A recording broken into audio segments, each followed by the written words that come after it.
Hello, this is a recording of a live session from Spark 2021. We hope you enjoy it.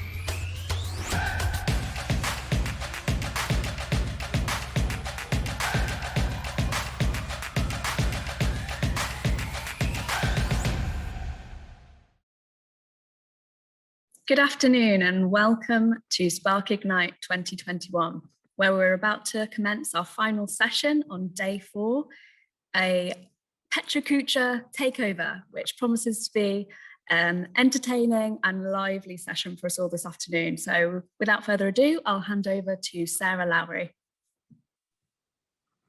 Hello, good afternoon. Welcome to Petra Kuchar Volume 12.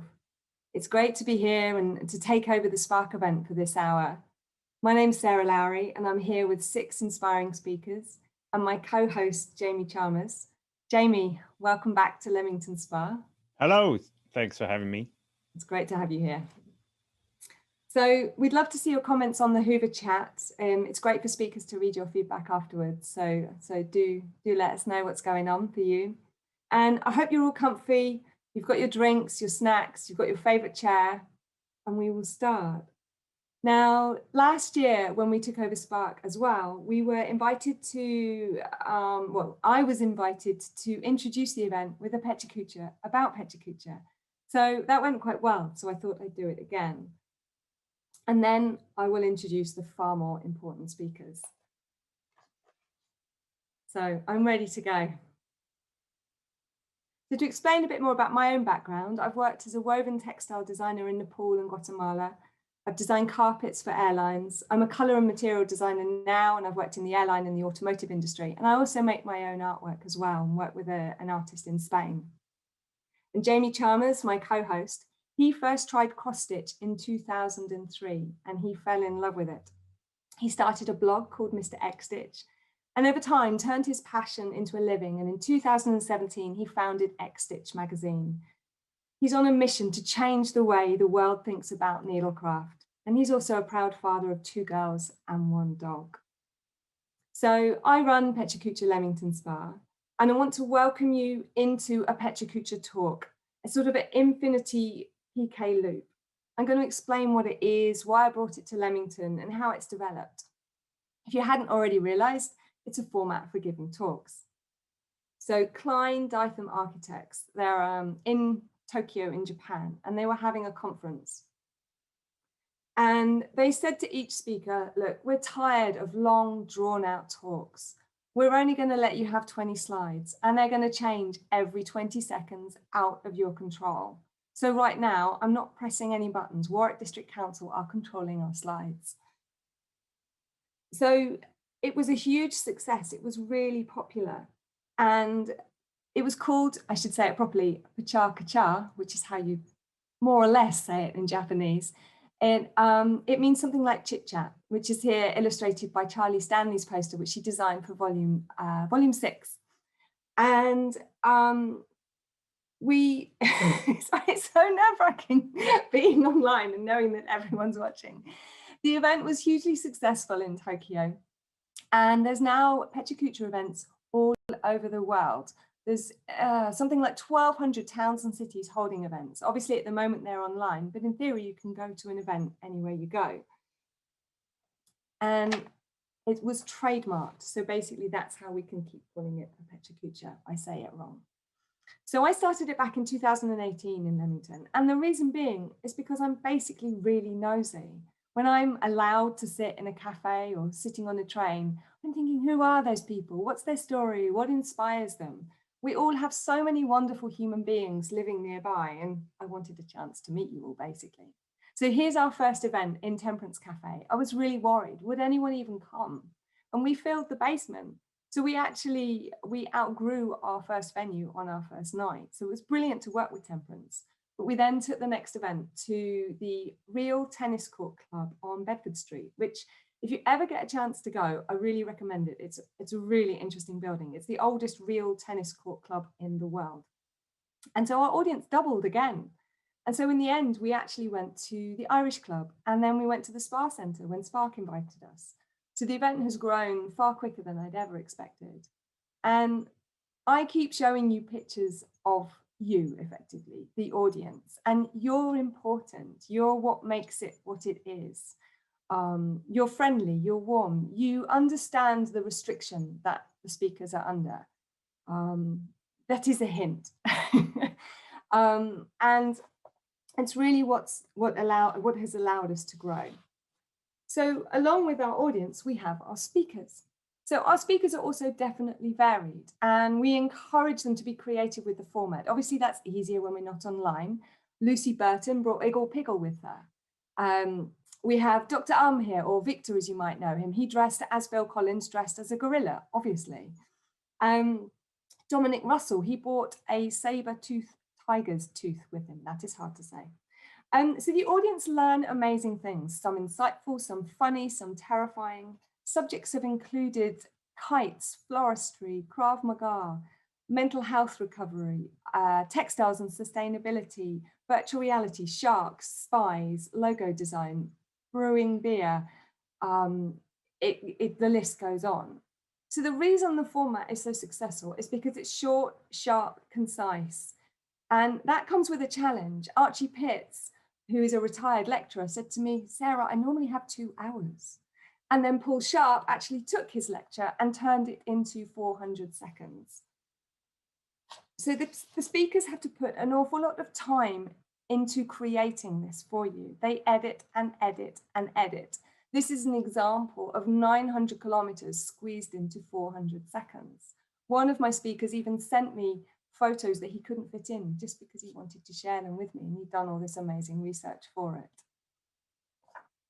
So I'm speaking about speaking, but one of the things that I find really important for this event is that it's grassroots, and I want people to speak who maybe they've spoken to audiences all their life, or maybe they have never done something like this ever before, and I want them to feel that that's possible and to give them that experience. And the audience appreciate that. And I think we're all inherently interested in humans, and we want to find ways to reach out to other people. And sometimes that's quite hard. And at PK, that seems easier. You can go up afterwards and ask, and obviously, or email the speaker and ask them more about what you heard about. And people have really made connections through the event, which I'm also really proud about. And the evolution of PK has meant that we've even had amazing collaborations. Creative Mornings, who you'll be going to tomorrow, we've shared obviously the same event at Spark, and we shared the same dates, we've marketed together. And TEDx, their volunteers came to me and said, we want to take over, we want to be at the front on the stage instead of behind the scenes. So they took over for one night. And obviously we've gone online. So we've held 3 online events before this one. The audience, you guys have raised £2,000 for 3 different local charities. And it's meant we could have had speakers and audience from all over the world. So Mark Dytham from Klein Dytham Architects joined us for the first one at 5 a.m. in Tokyo, which was just such a wonderful extra for us. And I just thought it would be nice to show you some of the facts that I've learned from our speakers. I didn't know that the restored bandstand in the Pump Room Gardens is the McFarlane's model number 224. And there's all kinds of things that you can learn from our speakers, which is something that I really love. Everyone knows something that someone else doesn't, and these stories are it's just great to share. So I think you've heard enough from me. We've got now 6 inspiring speakers who bring a lot to the Creative District in Warwick. I'm sure you will agree.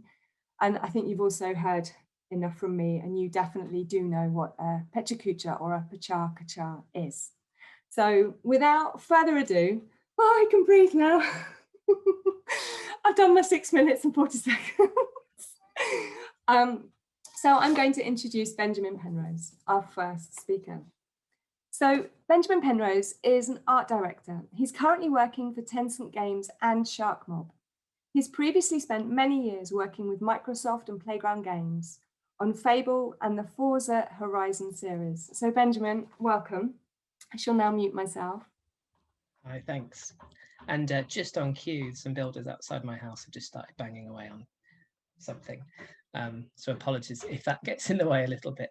I guess before we get going, the one thing that I really wanted to say before I got into the talk was that I'm talking about something that is a very personal experience for me over the course of working on some really amazing projects, but also there was a huge team of people involved with all of this work as well. So I am a small part of a team of around 150 people that worked on this stuff, and I would hate for it to come across like I'm claiming ownership of the entire thing.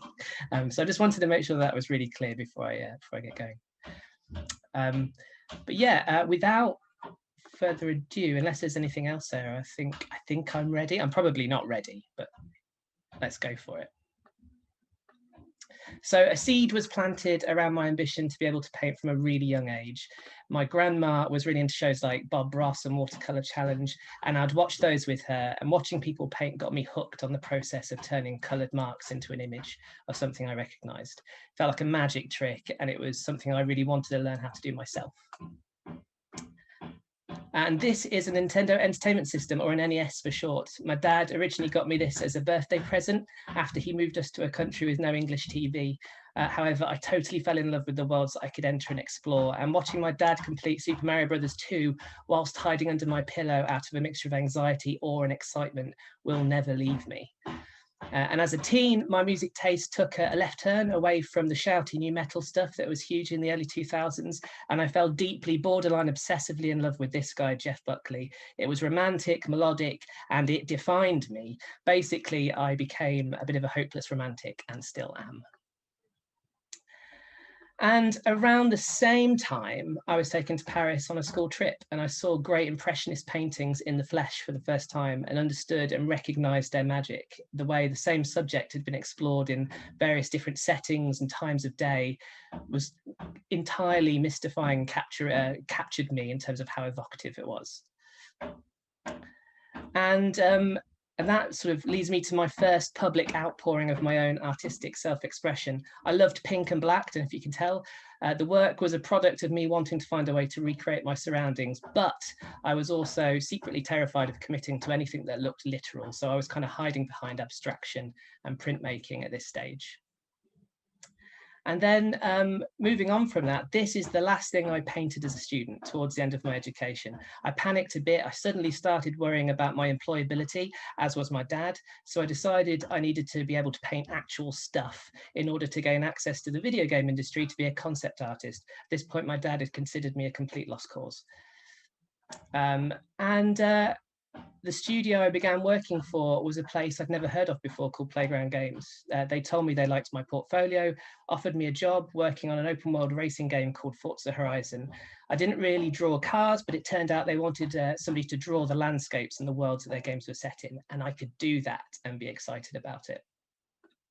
So the first Forza Horizon was set in Colorado and had many beautiful naturalistic scenes, and painting them was a real joy. But I couldn't deny a bit of disappointment in finding out how little I could actually do in a video game at this point. Lighting especially was very basic and didn't allow for all the lovely nuance I coveted in really great paintings. And an example of this is in this next shot. So this is a Cornell box, a common test scene for computer generated lighting. And that bounced color you see from the red and green walls onto the shapes in the space is an effect that's really hard to do in a video game. And for me, it was a huge missing piece in making our games feel more real. So we pushed, and thankfully in our third installment of the game, we found a solution. We also plussed up our lighting by commissioning a poor photographer to spend months taking time-lapse photography of the sky so that we could plug it into our game world. It was a massive undertaking, but it resulted in the most amazing moments captured on film that we were able to recreate in our game with an eerily real atmosphere in the third game. And hopefully you can see in this next shot that these techniques brought scenes like this to life. Notice the red hue from the Australian soil bouncing up the side of the tree to the left, and the atmospheric haze captured in the sky that sort of retreats into the distance. Now it finally felt like we were doing something really special. And the game was a huge hit.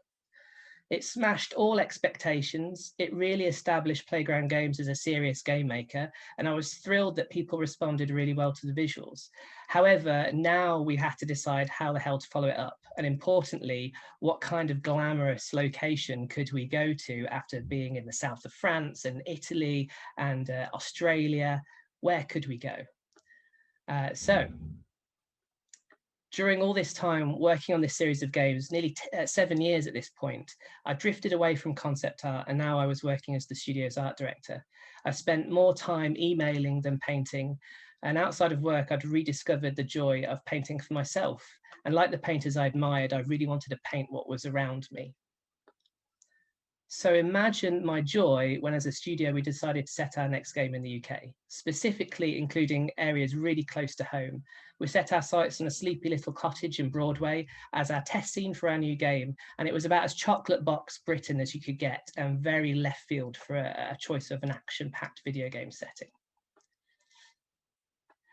And this time we were also to feature the world expressed over the course of each season. We really doubled down on the romantic vision of our home, exploring the best ways of emphasizing the qualities of every season. This set of paintings by the very talented Conor Cross had moments that reminded me of those impressionist paintings I'd seen all those years ago. And it forced us to study our surroundings more closely than we ever had, not just forms and colors, but also how things changed over time. And this up-close personal observation resulted in us hitting a level of realism that felt like a real step up for us. For example, only one of these shots in this slide is of the real place.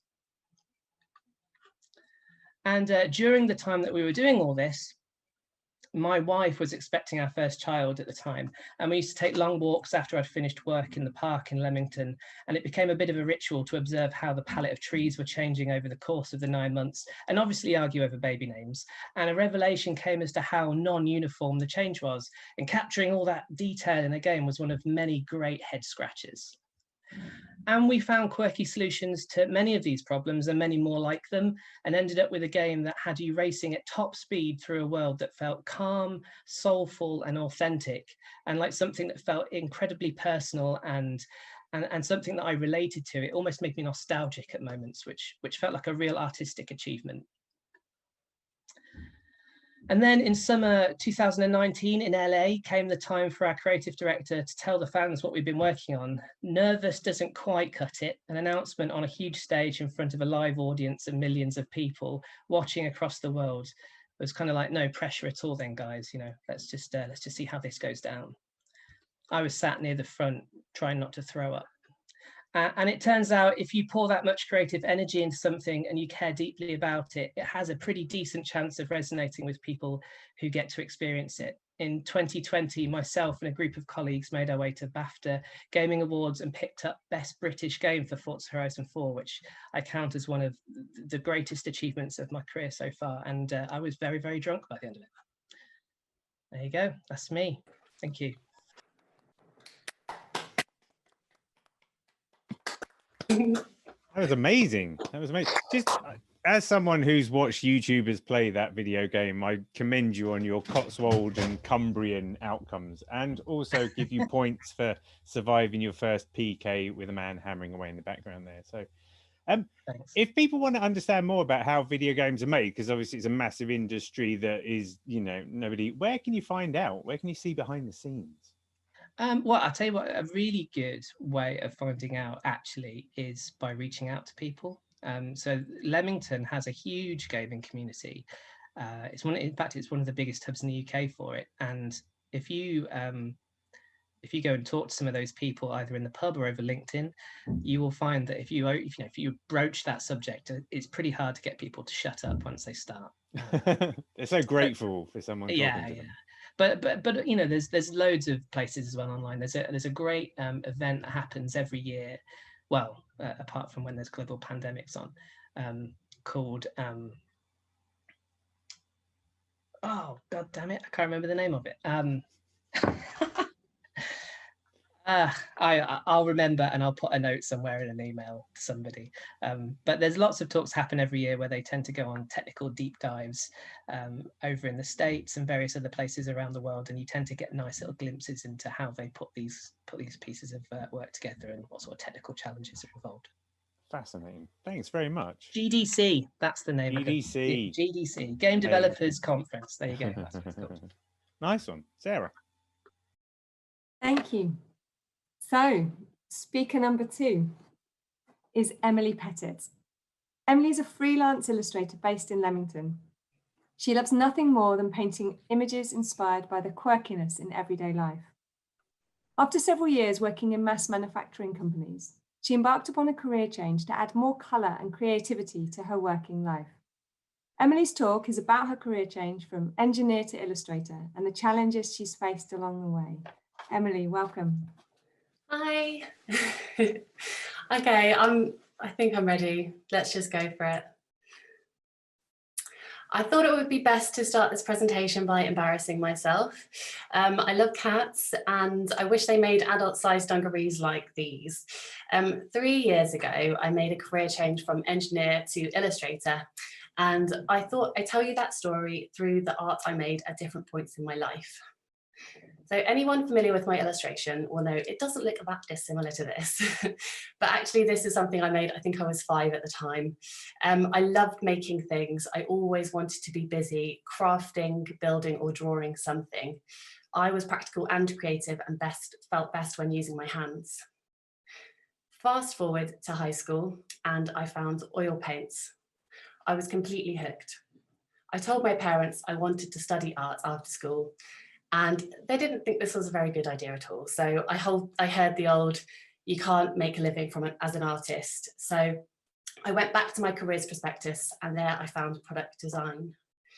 Now, product design offered both physical making and drawing combined. I put away my oil paints and my parents breathed a sigh of relief at their very practical daughter, and off I went to Loughborough University to study. I taught myself to draw like this. It's a much more practical, more volumetric way of drawing. After university, I started working at Dyson and I was living in Bristol. I was now drawing in this really stripped back technical manner. My work was always supported by decisions made with numbers. I worked in engineering for 7 years, but gradually all of those handcrafts I loved were replaced by spreadsheets and equations. Every day though, on my drive home through Bristol, I would see the graffiti artists painting on a wall and just look in awe. I was engineering many plastic consumable products, and I was having a complete moral dilemma about my own personal impact on the environment. So to take my mind off work, I started to draw in the evenings.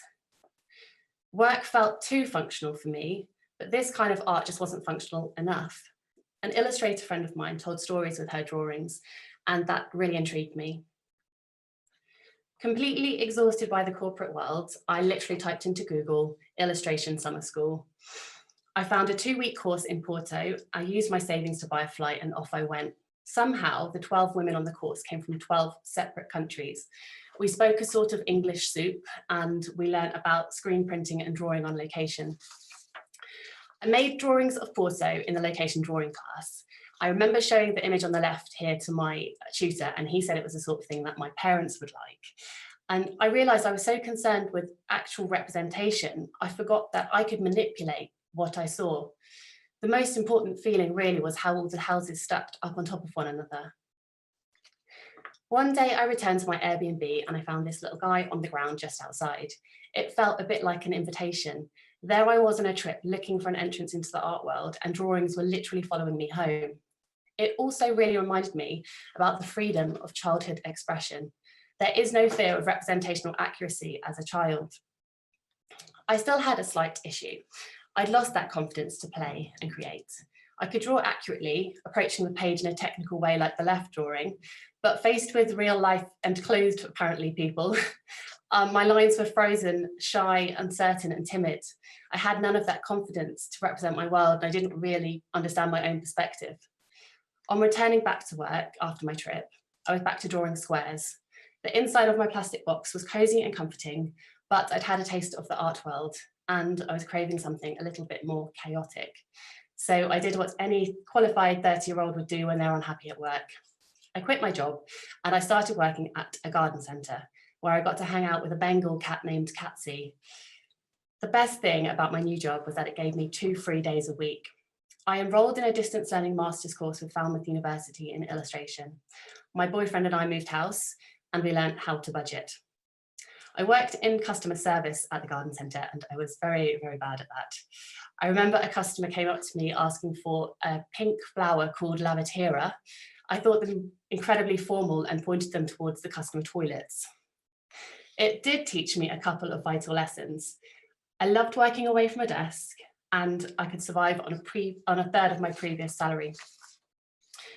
At this point though, I was still having an art identity crisis. Engineering had offered me comfortable mathematical explanations for all of my decisions, but how could I decide which way I was supposed to draw? To find my style, I just felt like I had to keep drawing. I decided that eventually the real me would come out onto the page. So I drew everyone, everywhere, all the time. And that included a lot of my poor boyfriend, Fred. I think career change is quite catching because at that time, he also decided to quit his job and go back to medical school. So last summer, he could be found like a typical medical student in the middle image here. This is entitled Beer Boxer's Mobile Phone. It was happening. I fed my brain artwork, inspiration. I kept drawing, painting, and looking. I began to have confidence in my medium. I could create characters, not afraid to play with the rules of proportion. Through characters, colour, and composition, I could represent feelings and emotions to tell stories. My very first commission as an illustrator was for a human rights charity. They asked me to design something for the front cover of a UN report which discussed capital punishment in China. I think this is a good example of the power of illustration. The anonymity of the characters, their exposed and vulnerable feet, remind us of their humanity and of their peril. So something light to get me started. I feel very passionate about irregular representation. I like to draw in a way that plays with proportions and celebrates imperfection. I'm so happy that a series of events led me and my boyfriend to move to Leamington. I love working locally to support the local community with illustrations like these. And having worked for mass manufacturing firms for many, many, many years, I feel incredibly passionate about one-off artwork in opposition to mass manufacture. This is a mural on the next slide. This is a mural I painted on my bathroom wall. The tiles reminded me of a swimming pool and each of the characters completely exist on this wall. As an illustrator, I want to create imagined worlds for other people to jump into. And the other great thing about being an illustrator is that if you don't own your own pair of stripy blue dungarees, you can draw them. This really is the start of my journey. So if you'd like to see more or even collaborate, please get in touch or you can follow me at Emily K Illustration on Instagram. Thank you very much. Awesome. I think it's really brave as someone who had a job and turned to be what I like to call a craft phenomenon. I love the way that you had the bravery to do the same thing, but also to like get out of your own way and just allow the process of creation to determine your artistic expression. Thank you. Yeah, it was such a hard decision to make, but once I made it, it just kind of snowballed and I couldn't go back after that point. It took a lot to just make that jump, and then that was really freeing. So some people would say it was foolish because I think you can probably tell I left my job and I wasn't an illustrator yet. And I'm still learning. I think your style and your work constantly evolves. But there was something in that I just had to pursue. So you just take that first step and then keep going, really.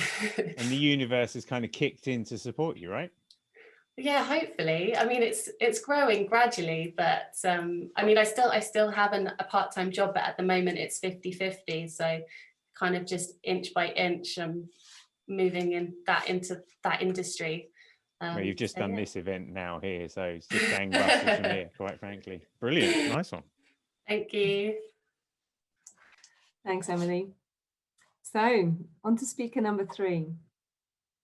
Kate Livingston is always working on new and creative projects, from running her own gallery to overseeing a sculpture installation at the Millennium Stadium for the Rugby World Cup. Everything in Kate's career has had a link to the art world. She studied art history in Canada and moved back to the UK to complete her MA in Gallery Studies and Critical Curating at the University of Essex. She then moved to Leamington, where she has thrown herself into the vibrant art scene. Kate is now producing and curating multiple events in Leamington, and she draws on her experience from working in a wide range of roles with hundreds of artists. And that's not an underestimation, literally hundreds of artists, to offer a unique insight into the business of being creative.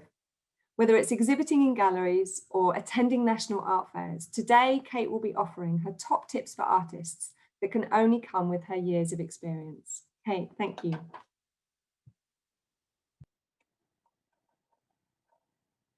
Hello. Oh, there I am. Thank you, Sarah. Okay, yes, I think I am ready. Yes, I'm ready. My love of art started at a very young age. I recognised early on that I did not have the talent or patience to be an artist, but I had the love of art. I wanted to surround myself with beautiful things. My dad was a great collector, and so I grew up in a house surrounded with art and antiques. My love and appreciation of art can be seen in everything I've done in my career since leaving high school. My MA specialised in focusing on visually impaired visitors' experience in museum and galleries. The desire to make art accessible then continued as a focus throughout my career. I host exhibitions and events in public areas to entice customers who may not initially be art enthusiasts to become them. I moved to Leamington after my MA, and I instantly found my art family with the Leamington Studio Artists, or the LSA. I worked and volunteered with the LSA at Gallery 150 for over 5 years, and I gained so much from working in the gallery setting.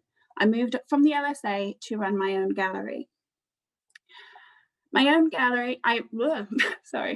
my own gallery for 3 years. I loved this stage in my life and I learned so much, but I discovered that I wanted more freedom to expand the different areas that I enjoyed the most.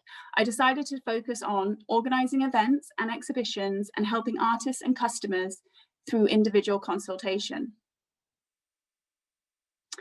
So let's look at some tips that I've learned over the years and common questions that I get asked.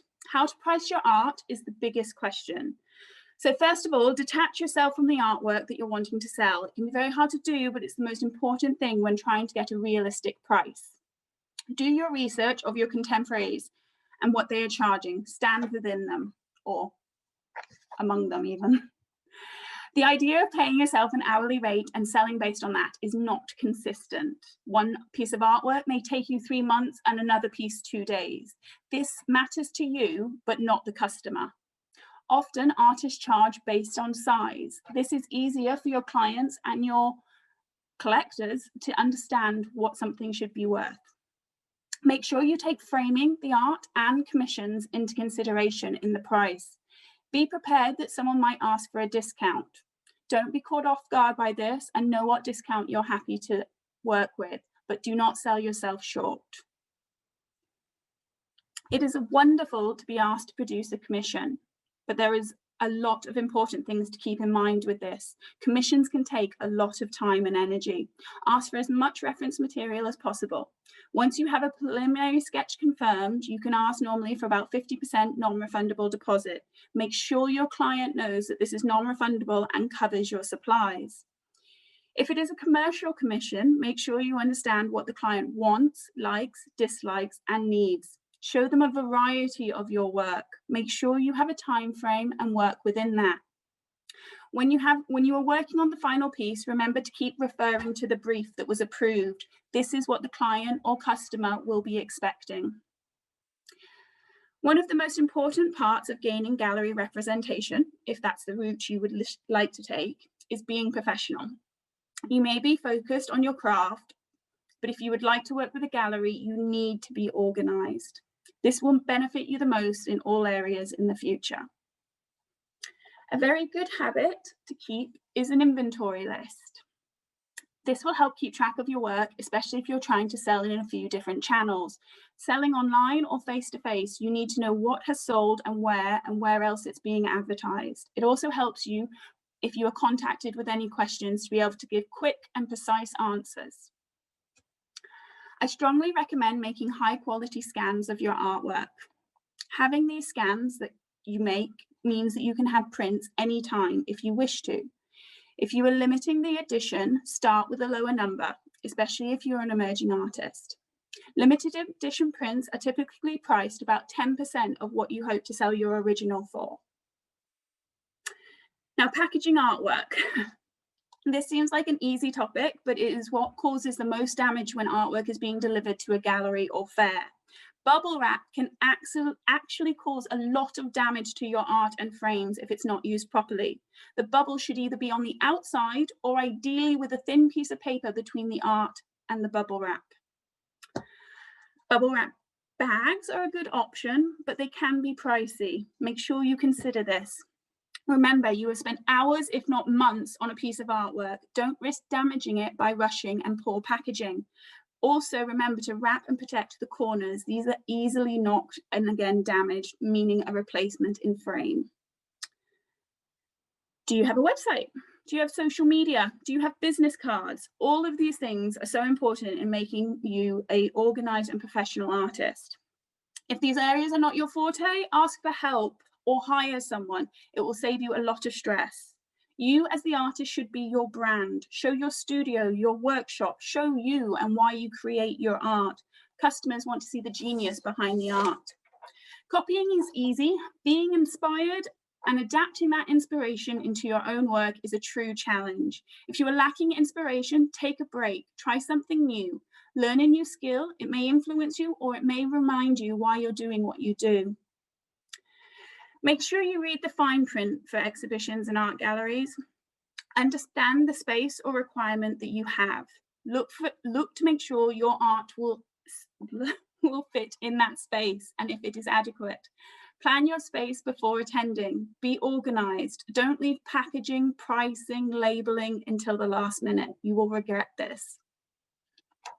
Be professional at all times. Customers want to meet you and learn about you. Have business cards, but more importantly, take the visitors' names and details. You are more likely to generate later sales and commissions if you can send a newsletter and contact them rather than hoping that they one day might contact you. My main point is that you do your research and stay organized. Every client is different. Every art fair, gallery have different requirements and rules. Gaining gallery representation has been seen as a seal of approval in your success, but this does not have to be the case as there are so many avenues now for you to explore on your own. These are the areas that I will be focusing on for 2021, hoping that it's a year of art events and events in general, fingers crossed. So Art in the Park is August 7th and 8th. EcoFest, September 4th, Moonlit Outdoor Cinema, September 9th and 10th, and ongoing throughout the year is consulting with artists and customers and clients. So that is my 2021. Thank you.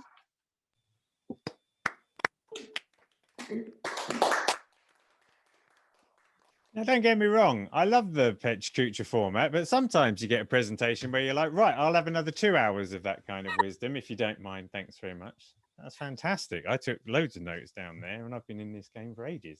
Yeah, it was actually really hard to cut it down because I could just talk about these topics for hours.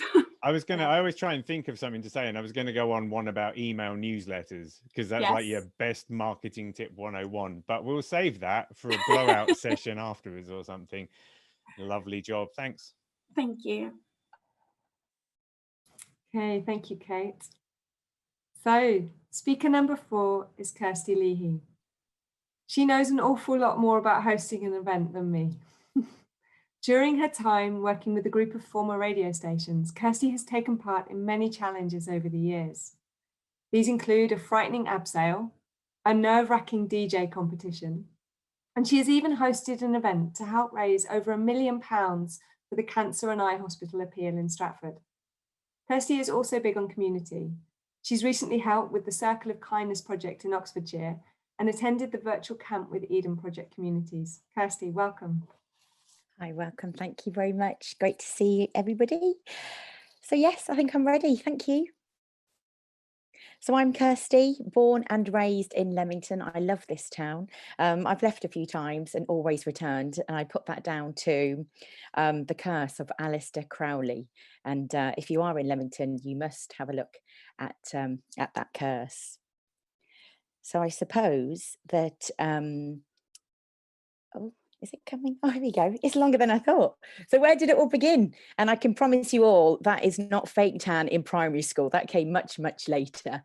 But that was after my first school disco at St. Paul's Middle School in Leamington, where I acknowledged the connection between humans and music, and my love of people and music began. After studying drama at Stratford College and after a lower back operation, my dreams of becoming a West End performer were not to be. Thankfully, I discovered radio and started at Warwick Hospital, and I loved running the desk and also volunteering at the hospital as well. I love the intimacy of radio. The opportunities from radio have come thick and fast, and another love is hosting an event. And hosting isn't the easiest of roles, really. You are the icebreaker. You are the master of ceremonies.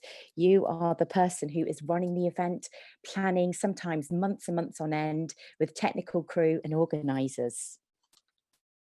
You're facilitating the event, you're making the event run smoothly, you're gauging the atmosphere from the audience and the energy, you're timekeeping, and then finally wrapping up the event so people go away thinking this was a very, very memorable event. Now, I have had some favourite guests along the way during my career. There's just a few of them, also including Sir Ranulph Fiennes at Blenheim Palace, Gary Barlow, Jake Shears, and Kylie. And I must admit, after being a Neighbours fan in the 80s, I could have hung up my headphones after interviewing her, and she was just absolutely amazing. But the best people are ordinary people doing extraordinary things. My view in this career is saying yes. Somebody told me once, say yes and learn it later. And that's enabled me to do many, many things within my career. One of the challenges I faced was quite a fun challenge, and 6 women took 6 weeks to learn how to DJ. And that was for breast cancer care. So it was 6 women over 6 weeks, and we managed to raise over £6,000. I was very, very frightened on the night. I think that's a very good photo that the photographer caught. I'd probably settled into it after a few hours. Sometimes I've said yes in haste, but I couldn't say no to a wonderful listener who was training to go to Kilimanjaro. She took me to Pen y Fan, the Brecon Beacons, which was a very frightening experience. I think the wind chill was -15 at one point, and I was glad to get down the hill in the end. And the lady was Czech, and she managed to pull out some Slivovica, which is a lovely Czech spirit. I've taken on many challenges, and you may recognise a few people here. I used to like to run at the Park Run in Leamington and 10Ks, and even did the Silverstone Half Marathon. If you are a runner, you may recognise Maggie there. I didn't guide Maggie, but I was one of the motivators, and it took us just over 3 hours to complete the Silverstone Half. To me, radio is very intimate for the listeners and also some of the advertisers, and it's really great to work within a radio station where you can help people and local causes. There's also some really fun projects as well that I've been involved in, and unique projects as well. I was fortunate enough to create my own beer called Thirsty Kirsty, which meant I project managed everything from testing the hobs, and it tasted like a pale ale, 4.9% for the gin and tonic drinker. And we raised enough money for a dog who's now in Scotland helping a guy with dementia. Coming back to the saying yes, I didn't know anything about F1, but when the opportunity arose to do a Q&A with Paddy Lowe after Mercedes won the treble, I asked a friend for advice on what was happening between Lewis Hamilton and I think it was Nico Rosso. So managed to get some good questions out, and that was a fun time. That's Mike Tyndall, MBE, and he was one of the best guests to have at a ball at Blenheim Palace. And I managed to sit with him at dinner, and he told me all about what it was like to see the Queen and enjoy a roast dinner at hers, and also told some very risque rugby tour stories. So if anybody ever needs somebody high profile for their event, do get in touch with him. This family does stand out, the Patels. Unfortunately, their son sadly died after beating cancer twice. And we all did an abseil and raised over £80,000 for the Teenage Cancer Trust. And I hosted an event called the Pride of Warwick District Awards, and we offered them a posthumous award in the memory of their son. That's me moving to the BBC, freelancing just last year. On the right is me with the alarm set for 4:45, covering early breakfast. Very enjoyable, but hopefully I won't get that full-time gig again. And then it's been a very, very strange year. I unfortunately lost my father last year. And this is pre-COVID. So here, there's me, I'm hosting and DJing. There's been radio and panto. And I know it's been an unusual year for everybody. And post-COVID, there's been a lot happening from home. And I've managed to convert some online business at home, doing some online events. There's me in my front room. I hosted the Leamington Business Awards virtually, and there's a picture of a microphone as well. And that's nearly the end. Oh yes. And then yes, I've managed to do some Christmas parties from home. So normally I'd be out, as everybody would if you're a host. I managed to do some online Christmas parties, which you've just got the decks, a mic, and your laptop. It's amazing how much we've all learned technically and how we've all changed and adapted. Those are people that's enjoyed it, and it's very different, of course, with the Zoom gathering, but we still had fun and games, and that's what I've been able to enjoy. So if you would like a host, or if you'd like to collaborate on any community issues, because I'm big on that as well, then please do get in touch. And I'm also on Instagram, Kirsty with a Y on the radio. And available before July and after September, as I've got quite a big event happening later on in the year. Thank you all for watching and listening. Love it. As someone who gets told a lot that he's got a face made for radio, I've always been a big fan. This is a slight anecdote. I did hospital radio once when I was a kid, and there was a young man who was about 15 called Simon Marshall, who talked very normally until he got on the radio, and then all of a sudden sounded a lot like this. Yeah, you do find that. You do find that. I think it's better these days. We've sort of moved on from that. And I think people in radio prefer the more genuine, honest and unique person that, you know, is the same down the pub as they are on the radio. So yeah, I know what you mean. I've met a few of those in my time as well. You got to love them. And now here's Sarah with the next speaker. Oh, thank you, Kirsty. Thank you, Jamie. That was brilliant. So, speaker number 5 is Michelle Wood. With a workshop in Leamington Spa, Andrea Thorpe and Michelle Wood are both jewellers, and they're also friends who've come together and created the Jewellery Bench. Michelle has joined us today to tell the story of how they met, how the Jewellery Bench evolved, and how they've dealt with COVID. Michelle, it's nice to see you here. Hi, thank you. Thanks, Sarah. I think I'm probably ready. So hi, I'm Michelle, and Andrew and I created the Jewellery Bench, offering jewellery making workshops from our studio in Covington, just outside Leamington. So sadly, I'm the older one and the self-confessed control freak, whereas Andrew is the younger one and a bit more of an adrenaline junkie. So I'll tell you a little bit more about myself. I design and make my own jewellery. I work at Warwickshire College teaching 3D design to 16 to 18-year-olds. I was fortunate to be one of the Humans of Leamington as part of the photographic exhibition in late 2019, and I organised Made in Leamington, which has previously been held at the Town Hall. So Andrew is also a jeweller who is a designer maker, exhibiting her and selling her own work.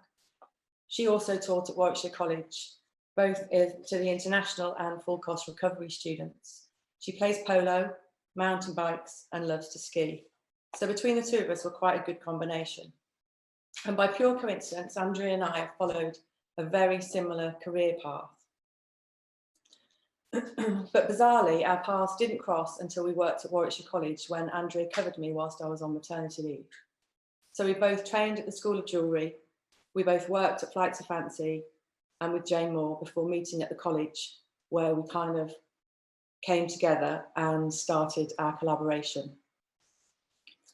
So after working together for several years, things were changing at the college with restructuring, etc. And we decided that what we could do was we could set it by ourselves. So we had the knowledge, a good reputation with our students. We just needed the business know-how. So we approached the Chamber of Commerce and were given a business mentor. Her name was Tanya, who was absolutely brilliant and supported us through everything that we needed to know. So she pushed us into setting up on social media. With neither of us knowing very much about social media, we set up an Instagram and a Facebook page, which was a whole new world to us. We muddled through and needed to remember to take photographs of everything we did to update our story, and slowly it's becoming second nature. In December 2019, we finally took up our premises and we set up doing it up. We painted it, we built new benches, bought new tools, had our aprons branded with our logo, and we were ready to take on our first lot of students. So we planned our grand open day. Our open day was planned for Saturday, the 28th of March. This was the day we were going to welcome our students and show the world what we had been up to for the past few months. We'd worked hard preparing for this day, and we were really excited for our new adventure, or so we thought. Someone or something had other plans for us. And on Monday, the 23rd of March, a date very familiar to all of us, Boris announced the lockdown. Our whole country was going into lockdown due to coronavirus. Naively, we thought it'll be okay, we'll delay our opening, it'll only be 3 weeks. Worst case scenario, May half term, but Corona had other plans. We went through a lot of emotions before we decided to face things head on. So we built screens for our benches so the students could work in booths. One of our lovely students embroidered some face masks with our logo on, and we invested in a bucket load of hand sanitizer, and with social distancing in place, we were ready to welcome the students for the first time at the beginning of July. At the beginning of July, we finally opened to our first lot of students, and here they are in our workshop. We implemented wearing masks, not sharing tools or equipment, maintaining social distancing, and a stringent cleaning regime that nearly killed us, making sure we did everything we possibly could to ensure our students were safe. We started with intermediate and advanced students, as the majority of these were students that were known to both myself and Andrea. We also introduced a new beginners program that seemed to take off, and you can see some of the work that the students have produced within our workshops over the past couple of months. We also run bespoke workshops. These are booked either by individuals or by groups of friends or family. This was a group of friends that were celebrating a 50th birthday by making a set of 3 silver stacking rings. It was a fun day for all of us and hopefully a memorable one for them. Business was going okay, but Corona unfortunately wasn't going anywhere.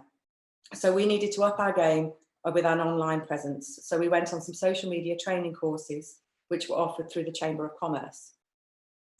Facebook training with Gus Bandal and Instagram training with Sam and Emma. Both courses that I would really, really recommend. They were brilliant and really supportive. During lockdown, the Jewellery Bench got involved with the Hand Medal project. This was a worldwide project where jewellers were given a hand template to cut out hands to show our appreciation for our healthcare workers. Each jeweller was given a number which you stamped onto your hand so that the receiver could trace the maker. These hands were finished off with a ribbon and a pin and then sent off to the hand keeper, who distributed them to healthcare professionals around the world, just to say thank you for their hard work during the pandemic. These were some of the nursing staff at both Warwick Hospital and UHCW that received our hands. It was something that we were proud of and we're proud to be part of as the Jewellery Bench. As a new startup business, we weren't entitled to any government funding initially, but as we entered lockdown 2, soon to be lockdown 3, we were able to apply for some grants. This forced us to refocus our business and consider our online presence. As part of our new business, we decided we wanted to create some kits to encourage people to make at home. So as part of the kit, you would receive access to online tutorials as well as a live question and answer session So we trialled coffee and a catch-up with our students via Zoom. This also kept us connected with them, and as you can imagine, was also a massive learning curve for all of us involved. For our new kits, we created a mood board to give you an idea of what the kits might be like. The idea would be that you would receive a gift box containing all of the tools and materials that you would need to make a piece of silver jewellery. This would then be reinforced with our online support. You could develop your skills by adding different kits whilst building up a professional toolkit along the way. So in a nutshell, that's the Jewellery Bench.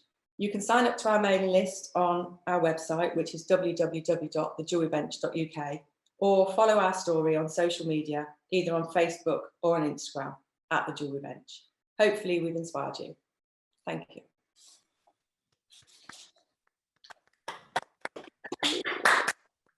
Those are really good. I do want to do a shout out to Tanya. Do you know what I mean? Because she was my Chamber of Commerce mentor for a while back there as well. She's a legend. But I think, do you think the fact that you're a new business, you pivoted so many different ways thanks to COVID? Do you think the fact that you're a new business meant you're a bit more nimble, or some of these ideas, things you had in mind for the long term? I think we spent a lot of time panicking.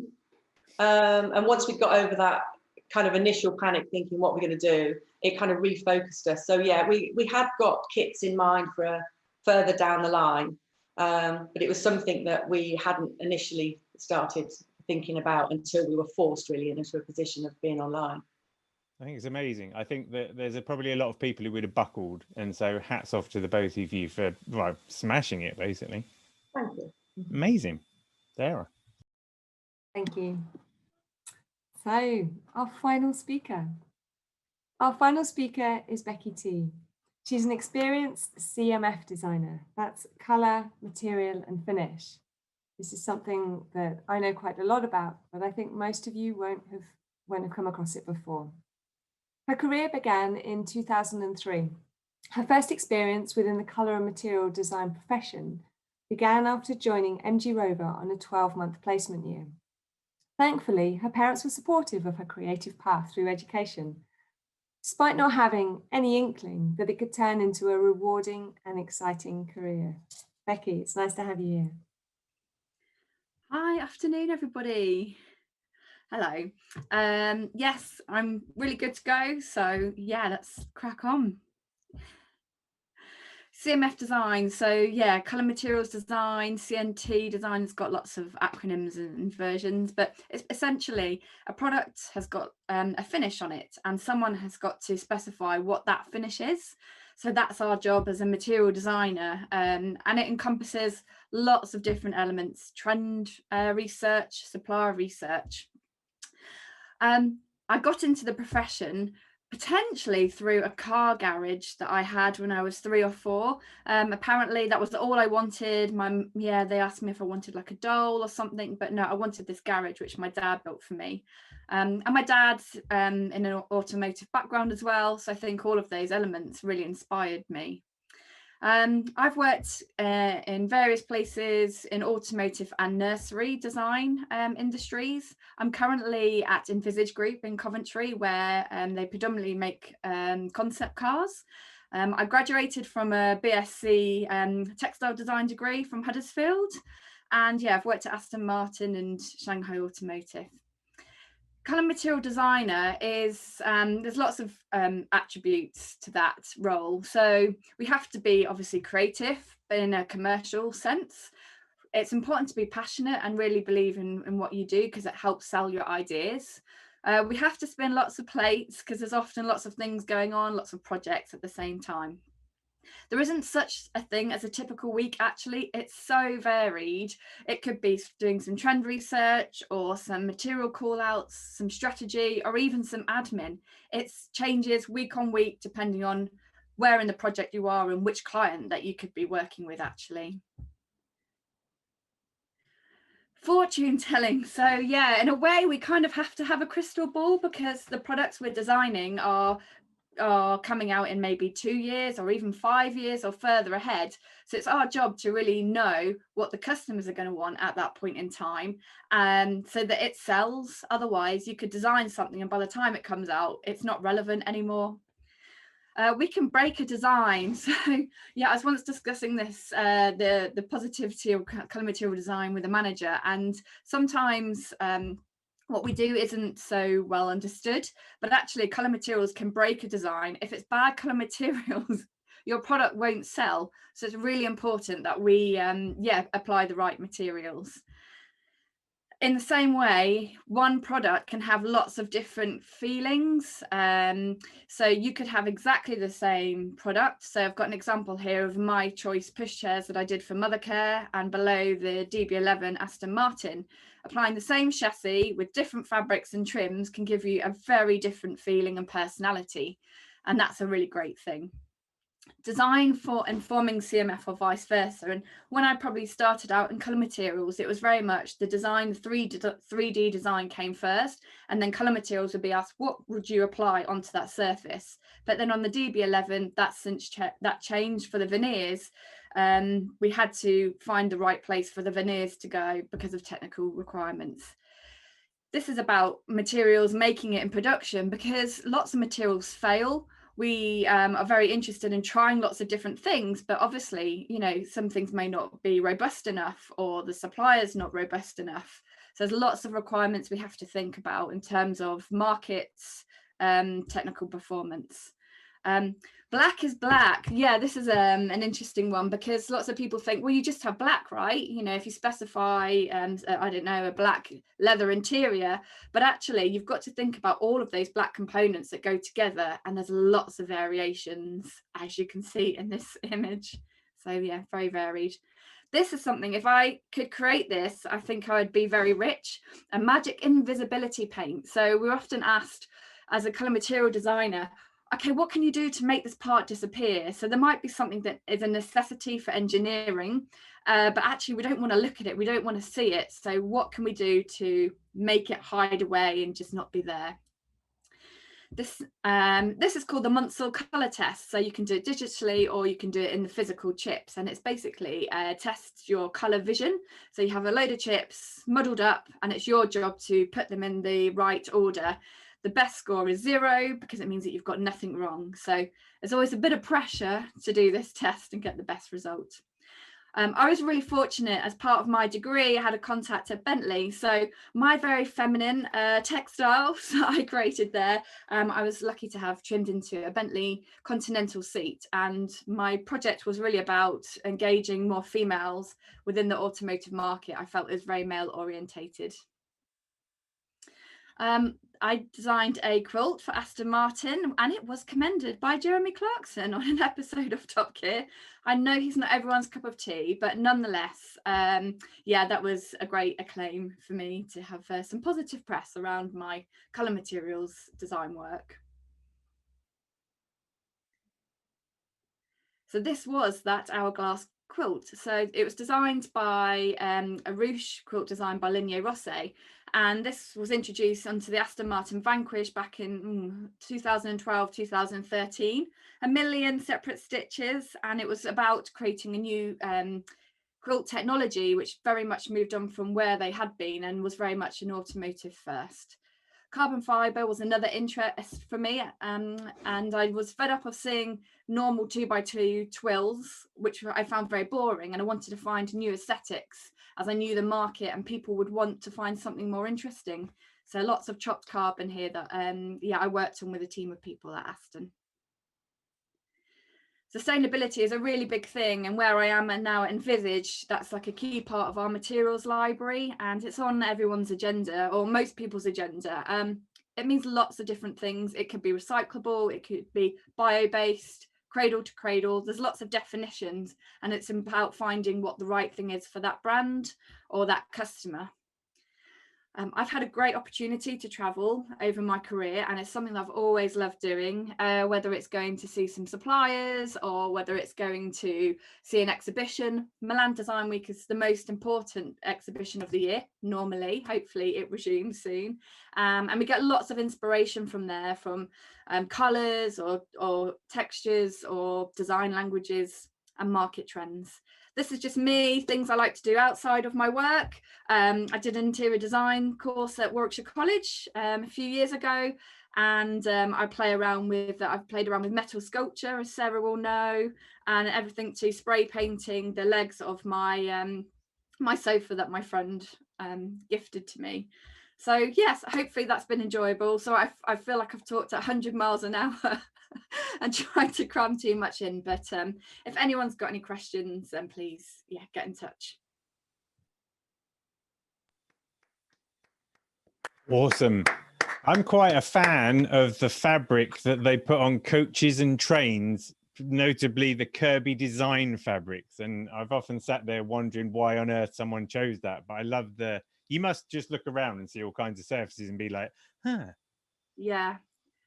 Always looking at details, and which is great, but it also means, like, for my own, I've been criticized for having too high expectations and too high standards within my own home environment, because you're just used to looking in and making sure that everything is kind of perfect for the product as well. I'm sure your entire house is a superb tactile experience, but we'll leave that as a mystery for everybody. Thank you. Wow, everybody, thank you so much. Oh my gosh. I feel like we've gone on 6 amazing journeys right now, very quickly. I'm sure for you guys in the audience as well, it's a lot of information to take in, and thank you guys. These guys have put in a lot of time into preparing things for you today. Just because you only saw them for 400 seconds doesn't mean they didn't spend 400 hours actually preparing what they brought to you today. So huge thank you to all of you. This has been a bit of a tradition on the online events. Jamie will be familiar with this. When we had Mark Dytham from Tokyo, from the original founders of PK, he said, oh, well, at every Petra Kuchar event, everyone should say Banzai and get a group photo. So if that's okay for all of you guys in the Zoom call, if we can take a photo, obviously we can take a screenshot afterwards. Basically, it's quite simple. You put your hands up and we all say Banzai at the same time and we take a photo. So if you can humor me and do that, Banzai. Banzai. Thank you. And Jamie, thank you for coming all the way to Warwickshire this afternoon. It's been lovely to be back. The weather's been marvellous, and I'm going to pop over to the pantry now and go and pick myself up a lovely muffin. Excellent. But it's been great to have you. And thank you very much to Jonathan and Carol and David and the team at Warwick District Council for giving us the opportunity. And I know behind the scenes, you've done an awful lot of work in setting up this event. You're all still sweating away in the back room there, putting everything together. So thank you very much. And to everyone in the audience, enjoy the rest of the Spark events. And that's been Petra Kuchar Volume 12. Thank you.